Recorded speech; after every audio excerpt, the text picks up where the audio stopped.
Quero saudar de uma forma especial o nosso Presidente da Federação Distrital do Partido Socialista do Distrito da Guarda, Alexandre Lotti, também candidato à Câmara Municipal, onde ele já foi vereador, para quem deseja as maiores felicidades.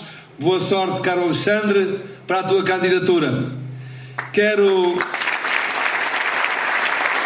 saudar ainda a nossa mandatária, a professora Maria Manuel, que aqui nos fez uma intervenção de grande categoria intelectual e cultural, de compromisso com os valores humanistas e com os valores democráticos, a quem agradeço o facto de estar connosco, emprestando-nos o seu prestígio a esta candidatura do Luciano Ribeiro. Bem-aja, professora, pela sua disponibilidade e pelo seu apoio.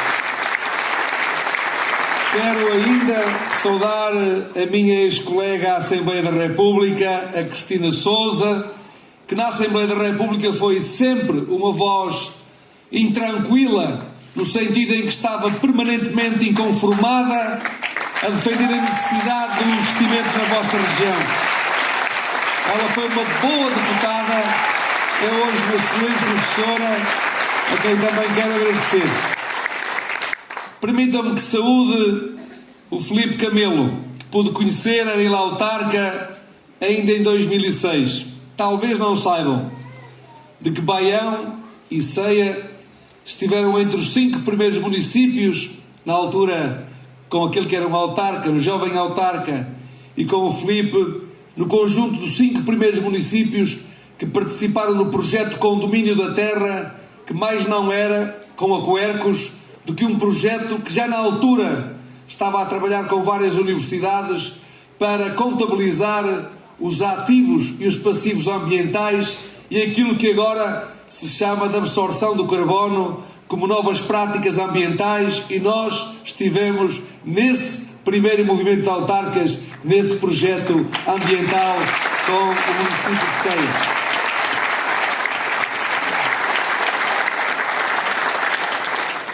Quero saudar naturalmente o nosso candidato Luciano Ribeiro, pelo trabalho que ele já fez e pela vontade que ele tem em fazer ainda mais e fazer ainda melhor.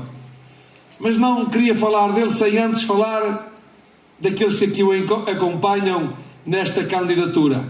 O Nicolau, que é um futuro autarca também desta terra. Pedi ao Nicolau que se pudesse de pé para que todos o possam conhecer.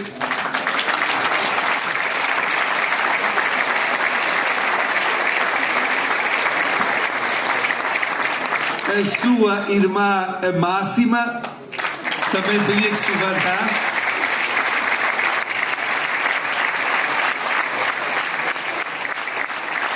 E a Ana, que é a mãe deles e que naturalmente é também um apoio muito importante para o nosso Presidente, para o Luciano Ribeiro.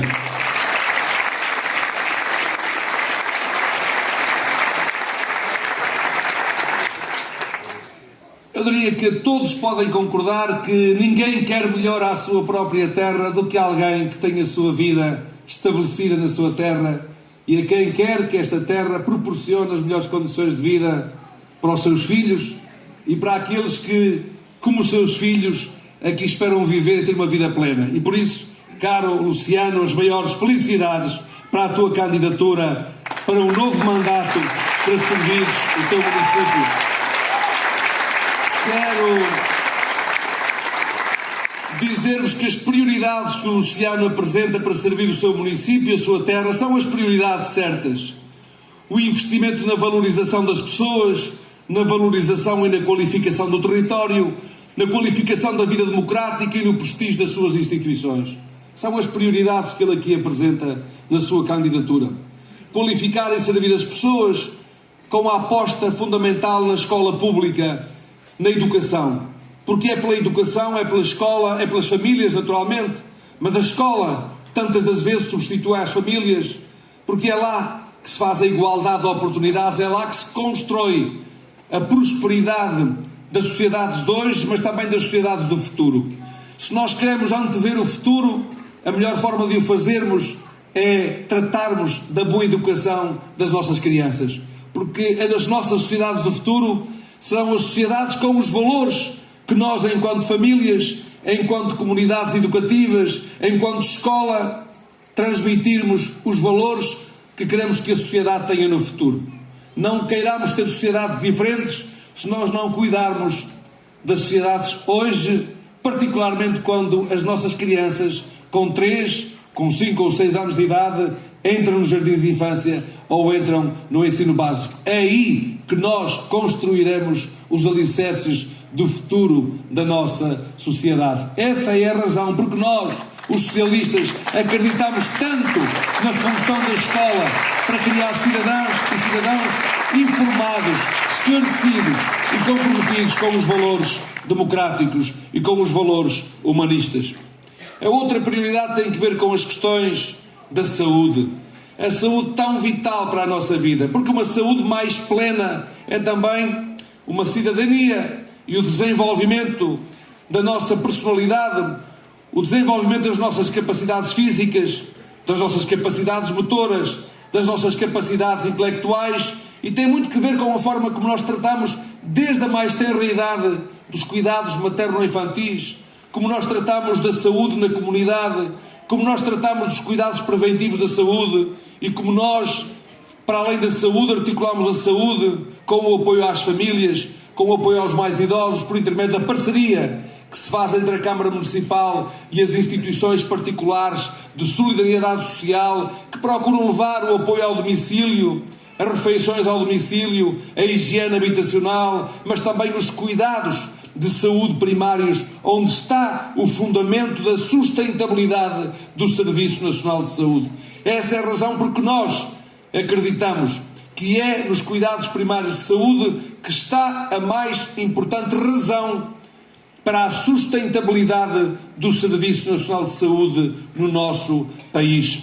E a prioridade do Partido Socialista em termos nacionais é de nós capacitarmos a resposta nos cuidados primários, nomeadamente oferecendo nos cuidados primários algumas especialidades médicas, desde que devidamente programadas, para evitar que as pessoas tenham que se deslocar aos cuidados hospitalares tantas e tantas vezes por falta de cuidados primários de saúde adequados às suas necessidades. Esta é uma das suas prioridades e é uma das prioridades do Partido Socialista para o nosso país. Mas também, naturalmente, a procura da dignificação das condições de vida, nomeadamente nas questões do emprego. Cuidar de uma economia local que valorize os recursos do território, que aqui, aliás, tem sido uma das estratégias deste município: valorizar os recursos ambientais, valorizar os recursos naturais, valorizar os recursos da agricultura, de que os laticínios são apenas uma das expressões, a par de tantos outros produtos de qualidade que se desenvolvem nestas terras, do mel, do leite, do mel, dos laticínios, dos vinhos, das carnes, enfim, tantos produtos que fazem parte de um pacote de desenvolvimento local que procura valorizar particularmente os recursos que estão associados à memória coletiva, à identidade que de forma secular se foi transmitindo de geração após geração e hoje já procurando incorporar a inovação, o conhecimento, a investigação científica, trazer o conhecimento das universidades, dos politécnicos, para que estes produtos locais da nossa economia regional ganhem uma nova vida, ganhem uma nova capacidade para atrair as mais jovens gerações e fazer com que estas jovens gerações deem continuidade a esse saber fazer que foi transmitido de geração após geração e que deve constituir um eixo fundamental do desenvolvimento das economias regionais e das economias locais, porque elas também contribuem para a economia do nosso país, para a riqueza do nosso país. Essa é a razão porque nós entendamos que é necessário lançar e desenvolver no país os contratos territoriais de desenvolvimento. Hoje já pude estar em 2 candidaturas anteriores. Estive nomeadamente na Covilhã, estive também há poucas horas atrás em Gouveia e encontro-me agora aqui. E quero reiterar esse compromisso dos contratos territoriais de desenvolvimento. É uma metodologia que já foi desenvolvida no passado, quando António Guterres era Primeiro-Ministro e era Ministra a Elisa Ferreira. Recordar-se-ão muitos dos contratos territoriais, na altura chamados pactos territoriais de desenvolvimento, que se estabeleceu, por exemplo, para o Vale do Ave, quando houve uma crise no setor têxtil, ou o Pacto de Desenvolvimento Territorial para o Baixo Tâmega, onde os indicadores do desenvolvimento estavam abaixo da média nacional. E aquilo que eu proponho é que essa metodologia de trabalho seja desenvolvida nos territórios de baixa densidade, estabelecendo prioridades de investimento, identificando quais são as necessidades de capacitação das pessoas, de formação profissional. Sim, nós temos que valorizar a formação profissional e perder os preconceitos culturais e sociais, porque na Alemanha e na Suíça, que são países desenvolvidos, a formação profissional tem um valor social muito significativo para os adolescentes e para os jovens que gostam de atividades mais práticas e gostam de aprender fazendo, sem que isso ponha em causa a oportunidade de ir para o ensino superior e desenvolver depois formação nas engenharias, nas matemáticas, na economia, na gestão, mas muitos deles com respostas mais práticas para lhes dar gosto em estar na escola e poderem assim também progredir no desenvolvimento das nossas comunidades. E, portanto, do que nós temos que tratar é precisamente de contratos de desenvolvimento territorial que capacitem as pessoas, que sejam capazes de trazer serviços públicos desconcentrados da administração e colocar alguns serviços públicos nos territórios do interior e, ao mesmo tempo, mobilizar os instrumentos fiscais, mobilizar os fundos europeus para localizar o investimento e dar novas oportunidades a estes municípios, a estas regiões, porque nós não podemos continuar a ter 2/3 do território nacional sem utilização económica e sem contribuir mais para o desenvolvimento da nossa economia.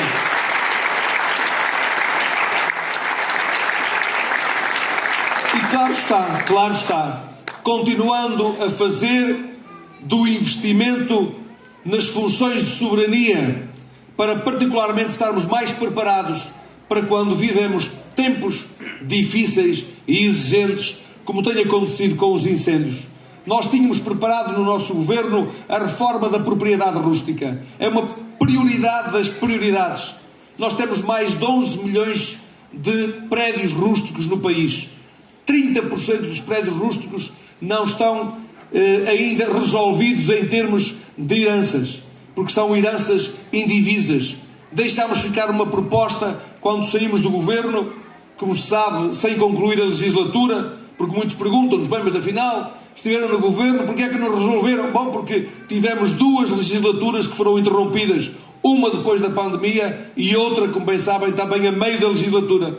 Tínhamos a reforma da propriedade rústica preparada para garantir que conseguimos resolver a questão da propriedade indivisa e que temos depois estímulos para a agregação da propriedade, para a gestão florestal, de forma a que ela possa ser sustentável do ponto de vista económico, do ponto de vista social e também do ponto de vista ambiental. E tínhamos em curso a reforma da Escola Nacional de Bombeiros. E tínhamos em curso um novo modelo de financiamento das associações humanitárias de bombeiros.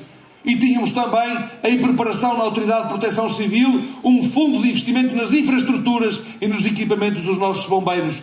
E é por isso que hoje, olhando para este 1 ano e meio deste governo, que lá se encontra hoje, sentimos que tem falhado em todos os domínios e muito particularmente neste domínio também tão vital, como se pôde ver nos incêndios deste verão. Porque é evidente que nós sabemos que as alterações climáticas criam condições para que os incêndios sejam cada vez mais perigosos. Mas aquilo que nós assistimos foi a uma insensibilidade também na gestão daquilo que se passou. Porque não está em causa as pessoas terem férias. Um primeiro-ministro, o governo tem que ter férias, com certeza. Tem que ter tempo para repousar, para descansar, assim como um autarca, como um presidente de Câmara. Agora, ter uma festa e não cansar a festa enquanto o país estava a arder em circunstâncias tão difíceis foi um sinal de insensibilidade que não se pode aceitar. Portanto, caras e caros patronatos, amigas e amigos, nós sabemos bem aquilo que precisamos de fazer no país. E temos as prioridades certas tal qual elas estão estabelecidas aqui. A educação, a formação, a cultura, o conhecimento, a habitação, os transportes, a mobilidade e as acessibilidades. Os contratos territoriais de investimento para atrair investimento, colocar serviços públicos e dar uma nova economia às economias locais e às economias regionais, fazendo da economia do país uma economia mais competitiva, mas mais competitiva porque aposta nas qualificações e não porque desregula o mercado de trabalho e porque desvaloriza particularmente as condições de trabalho dos mais jovens, das mulheres, dos mais vulneráveis, como estão a procurar fazer. Nenhuma economia vence se quiser competir pela redução das condições e dos salários de quem trabalha. Uma economia vence se for capaz de ser competitiva pelo choque na tecnologia, na investigação, no conhecimento e porque inova mais do que as outras economias do mundo e mais do que as economias globais. Eu sei bem do que estou a falar. Ceia tem muitos empresários na diáspora, tem muitos emigrantes na diáspora, que pude conhecer quando era secretário de Estado das Comunidades Portuguesas.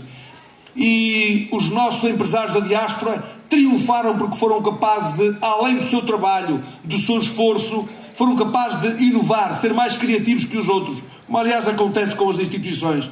As instituições que subsistem são aquelas que inovam, são aquelas que progridem, são aquelas que estão permanentemente a tentar progredir, como aliás tem acontecido com esta Câmara Municipal de Ceia, que, como disse, é uma das câmaras que inova, mesmo estando nos territórios de baixa densidade.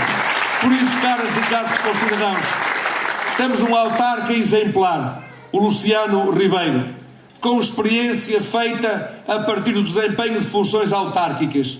É alguém que nos inspira confiança, que nos inspira credibilidade e está rodeado de equipas de grande qualidade. Particularmente os autarcas de freguesia que pude conhecer e ver o orgulho com que o Presidente da Câmara me dizia: são autarcas jovens e já estão no 3º mandato, alguns no 2º mandato, com pouco mais de 30 anos, alguns deles. Isto é o mais importante sinal da confiança que há hoje no presente e da confiança que há no futuro deste município. Caro Luciano, felicidades, viva Ceia, viva Ceia, viva Ceia, viva Ceia, viva o Luciano Ribeiro, viva o Luciano, viva Portugal, viva Portugal.